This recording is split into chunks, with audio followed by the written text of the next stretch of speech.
Hari ini saya akan menyampaikan firman Tuhan tentang keyakinan iman. Di dalam Yohanes 11 ayat ke-25 dikatakan begini. Jawab Yesus, "Akulah kebangkitan dan hidup. Barang siapa percaya kepadaku, ia akan hidup walaupun ia sudah mati.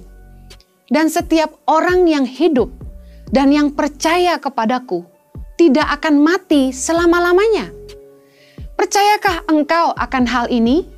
Ayat ke-27, jawab Marta, "Ya Tuhan, aku percaya bahwa engkaulah Mesias, anak Allah, dia yang akan datang ke dalam dunia." Luar biasa sekali ayat ini. Yesus memberikan keyakinan kepada kita, orang percaya. Orang-orang yang percaya bahwa Kristus adalah Mesias, anak Allah yang hidup, yang telah datang ke dunia untuk menyelamatkan kita. Bahwa bagi kita orang percaya, kita tidak akan mengalami kematian.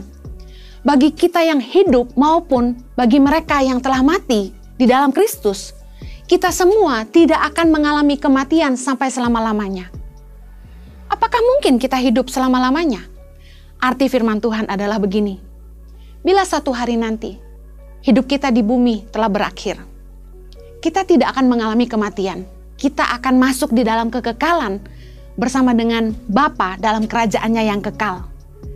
Ada sebuah damai dan rasa aman di dalam hati saya ketika saya merenungkan ayat firman Tuhan ini.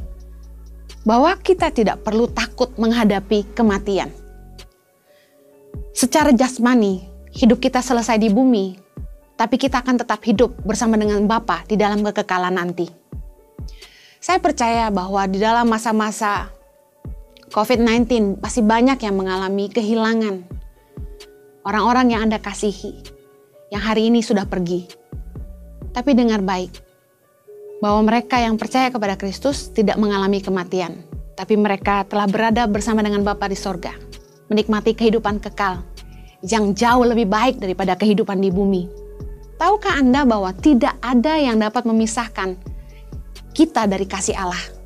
Dalam Roma 8 ayat 38-39 dikatakan begini.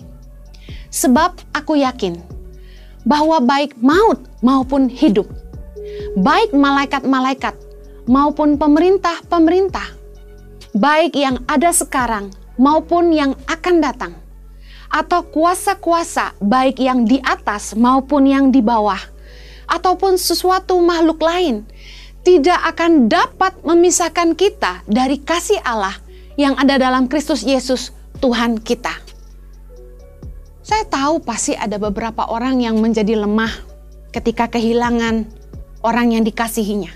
Tapi dengar baik, ketika Tuhan memanggil orang-orang yang dikasihinya, hidup mereka selesai di bumi ini. Tahukah Anda bahwa berakhirnya hidup mereka di dunia tidak memisahkan mereka dari kasih Allah? Bapa tetap baik. Firman Tuhan bahkan berkata, berharga di mata Tuhan kematian orang-orang yang dikasihinya. Apapun yang kita hadapi dalam hidup ini, baik maut maupun hidup, bahkan apapun juga, tidak ada yang bisa memisahkan kita dari kasih Allah. Orang-orang percaya, saya yakin apapun yang Anda hadapi hari ini, kalau Anda sungguh-sungguh punya iman kepada Tuhan, Anda tidak akan menyerah, dan Anda akan tetap kuat dan mengucap syukur dalam segala hal. Baik buruknya keadaan kita, kalau kita punya iman kepada Tuhan, kita akan tetap mengucap syukur kepada Dia. Kita tidak hanya bersyukur saat kita senang, tapi kita pasti bersyukur dalam setiap keadaan. Firman Tuhan dalam 1 Tesalonika 5 ayat 18 berkata, mengucap syukurlah dalam segala hal, sebab itulah yang dikehendaki Allah di dalam Kristus Yesus bagi kamu. Orang yang sungguh-sungguh mempercayai Allah akan selalu mengucap syukur dalam segala hal. Apapun yang kita hadapi, kita akan bersyukur. Tahukah Anda ada kuasa dalam ucapan syukur? Yesus setiap kali melakukan mujizat. Mari baca firman Tuhan. Sebelum mujizat terjadi, Yesus selalu mengawalinya dengan ucapan syukur. Ayub mengajarkan kita di dalam Ayub 42 ayat yang kedua. Di dalam doanya, Ayub berkata begini, "Aku tahu bahwa Engkau sanggup melakukan segala sesuatu. Dan tidak ada rencanamu yang gagal. Siapakah Ayub dan dalam keadaan apakah dia mengatakan doa ini? Ayub berada dalam kondisi yang sangat tidak baik. Jauh dari beruntung, jauh dari rasa nyaman. Dia kehilangan anak-anak yang dikasihinya. Dia ditinggalkan oleh istrinya. Ditinggalkan oleh sahabat-sahabatnya. Dia kehilangan hartanya. Saya yakin pencobaan hidup yang terberat adalah ketika kita kehilangan orang-orang yang kita kasihi dan kehilangan seluruh harta kita. Saya sangat sayang kepada anak-anak saya. Bagi saya, lebih baik hidup sederhana, yang penting anak-anak saya sehat. Dan saya mau beritahu, dalam keadaan yang sangat terpuruk, Ayub mengalami Tuhan. Dan Ayub dapat berkata, "Aku tahu bahwa Engkau sanggup melakukan segala sesuatu." Bukankah Dia Tuhan yang besar? Tuhan yang menciptakan langit dan bumi. Tuhan yang sanggup mengadakan yang tidak ada jadi ada. Tuhan yang sanggup menyembuhkan sakitmu. Tuhan yang sanggup menyediakan segala sesuatu. Mengucap syukurlah dalam segala hal. Percayalah baik buruknya keadaanmu.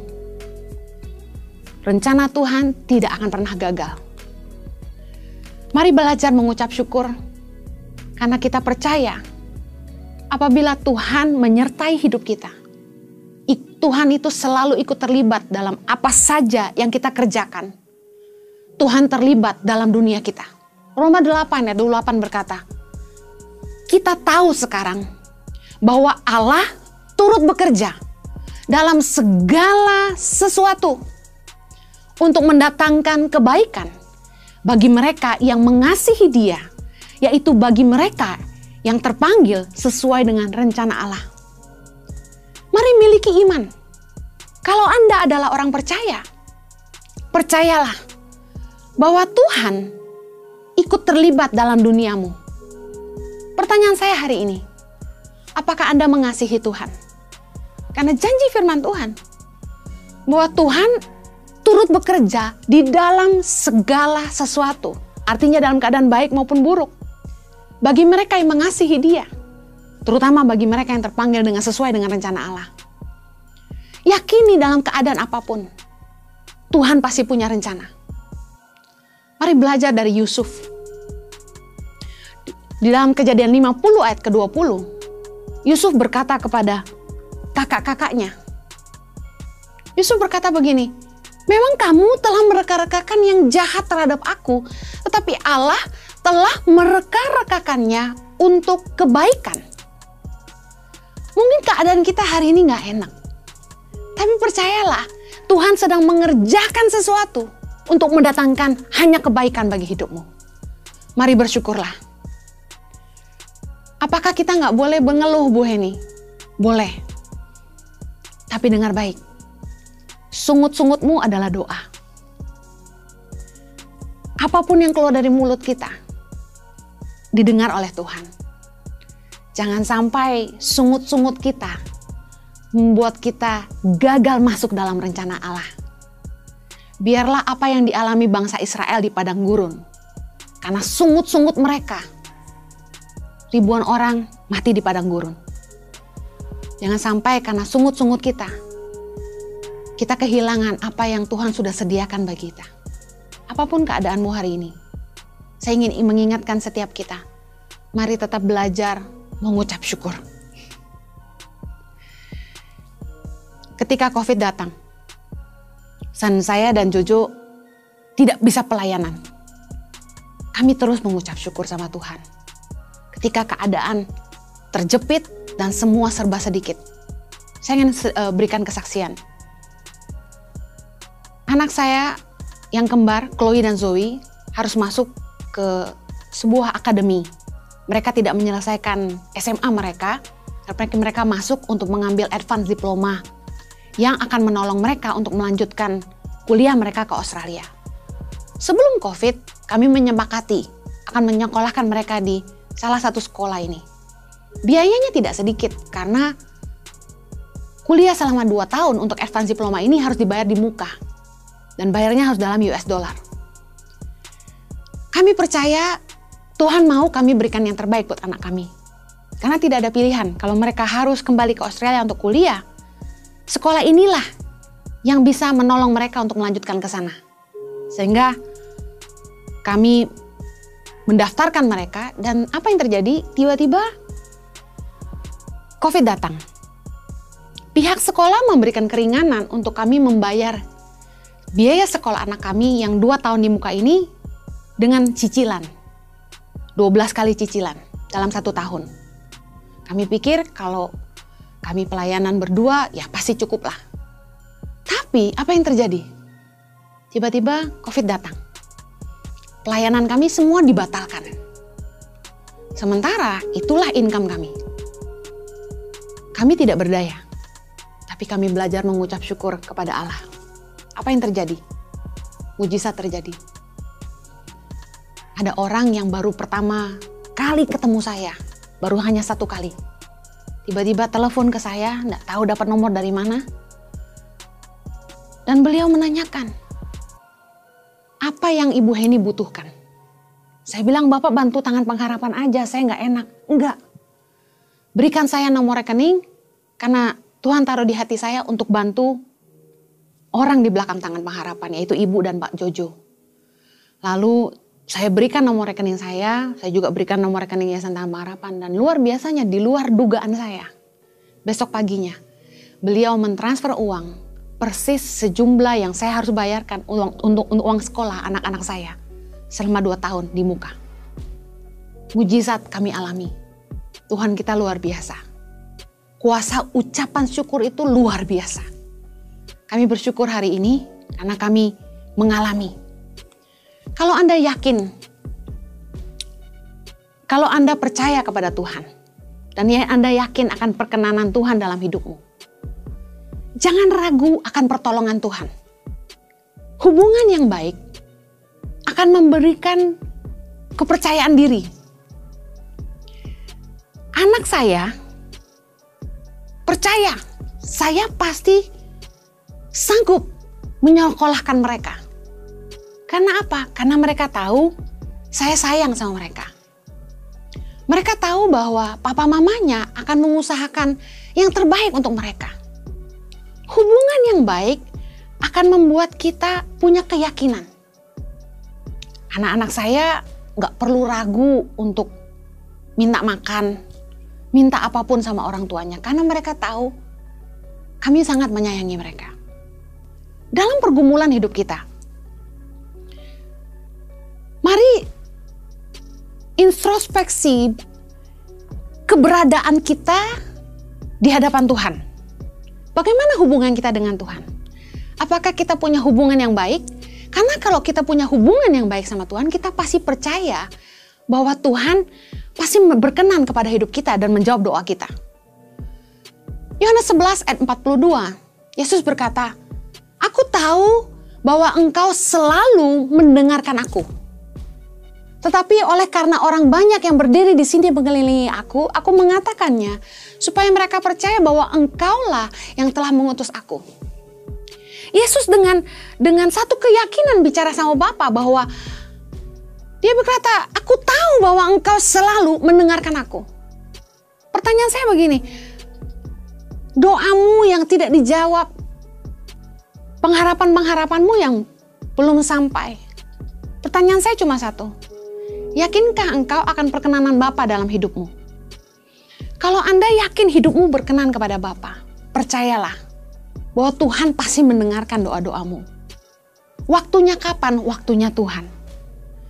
Saya yakin bahwa orang yang baik-baik dengan Tuhan akan yakin bahwa Tuhan selalu mendengar doanya. Seringkali yang membuat kita nggak yakin Tuhan dengar doa kita adalah karena kita tidak sedang baik-baik saja sama Tuhan. Kita jauh sama Tuhan. Saya pernah ngalami ketika saya mulai jauh sama Tuhan dan saya butuh pertolongan Tuhan. Saya bilang sama Tuhan gini, "Tuhan, buktikanlah kalau engkau masih menyertai aku. Karena kita nggak yakin apakah Tuhan masih menyertai kita. Tapi kalau Anda punya hubungan yang baik sama Tuhan, harusnya Anda yakin Tuhan menyertai. Tanda kita mulai tidak percaya, tidak yakin sama Tuhan, itu sebenarnya berangkat dari hubungan yang mulai tidak baik sama Tuhan. Mungkin kita sudah mulai jauh sama Tuhan, udah mulai jarang doa, jarang baca firman. Mari kembali kepada kasih yang mula-mula. Ketika kita menghadapi pergumulan, itu waktu yang tepat untuk kita sadar kita nggak cari Tuhan saat butuh aja.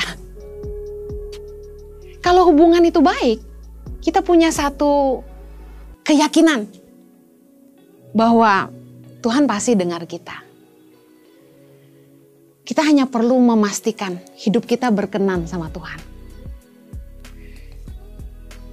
Saya ingin agar setiap kita belajar untuk tidak pernah meragukan kuasa Tuhan. Ada seorang wanita yang pendarahan dalam firman Tuhan di Matius 9 ayat 21. Dikatakan begini, dia bilang, asal kujamah saja jubahnya, aku akan sembuh. Iman wanita yang luar biasa ini, bukan karena dia percaya akan kuasa jubah Yesus. Tapi wanita ini begitu mempercayai kuasa yang Yesus miliki, sampai asal dipegang jubahnya saja, kuasanya mengalir. Kepercayaan yang begitu besar. Bahkan Yesus kagum pada iman seorang perwira. Ketika dia bertemu dengan perwira ini, Yesus sampai berkata dalam Lukas 7 ayat yang 9 dikatakan, aku berkata kepadamu, iman sebesar ini tidak pernah aku jumpai sekalipun di antara orang Israel. Kenapa Yesus begitu kagum sama perwira ini? Karena perwira ini bilang sama Yesus gini, katakan saja sepatah kata, maka hambaku itu akan sembuh. Saya belajar bahwa orang yang sungguh-sungguh percaya sama kuasa Tuhan, doanya nggak perlu panjang. Nggak perlu mikir ribet-ribet. Gimana sih caranya supaya Tuhan dengar saya? Kalau kita sungguh-sungguh yakin akan kuasa Tuhan. Saya cuma pernah bilang gini sama Tuhan.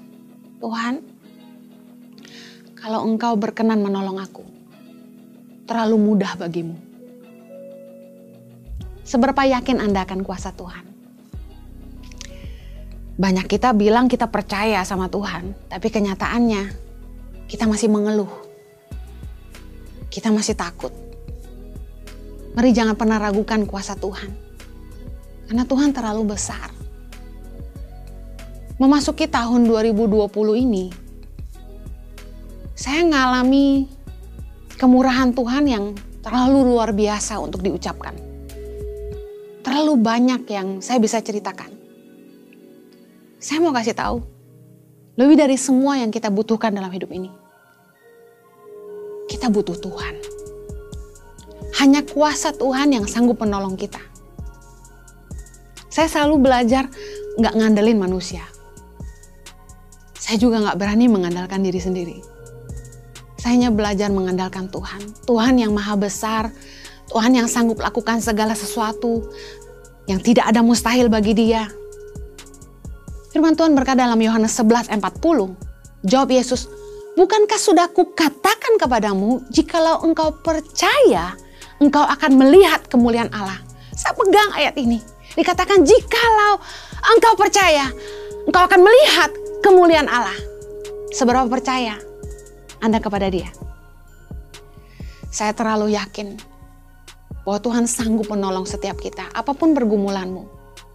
Saya yakin masa-masa ini adalah masa yang sulit buat kita semua, bukan hanya buat kami saja. Kalau sekedar untuk makan minum kami sekeluarga, lebih dari cukup Tuhan pelihara. Tapi saya dan Jojo harus memikirkan bagaimana kami bisa tetap menggaji 150 staf dan guru-guru di seluruh Indonesia. Bagaimana caranya kami bisa terus menolong 5.000 anak di Indonesia, baik dalam makanan bergizi dan juga pendidikan cuma-cuma. Saat ini ada 5 sekolah berasrama yang sedang progres dibangun. saya hanya bisa terpana melihat kemurahan Tuhan yang luar biasa yang menolong kami melewati masa sulit. Jangan pernah ragu akan kuasanya, karena kalau kita percaya, kita akan melihat kemuliaan Allah. Di penutup khotbah saya ingin bilang begini, bagi Anda yang sakit, dengar khotbah ini. Kita baca ayat ini. Ketika Yesus mendengar kabar itu, ia berkata dalam Yohanes 11 ayat yang keempat, penyakit itu tidak akan membawa kematian, tetapi akan menyatakan kemuliaan Allah.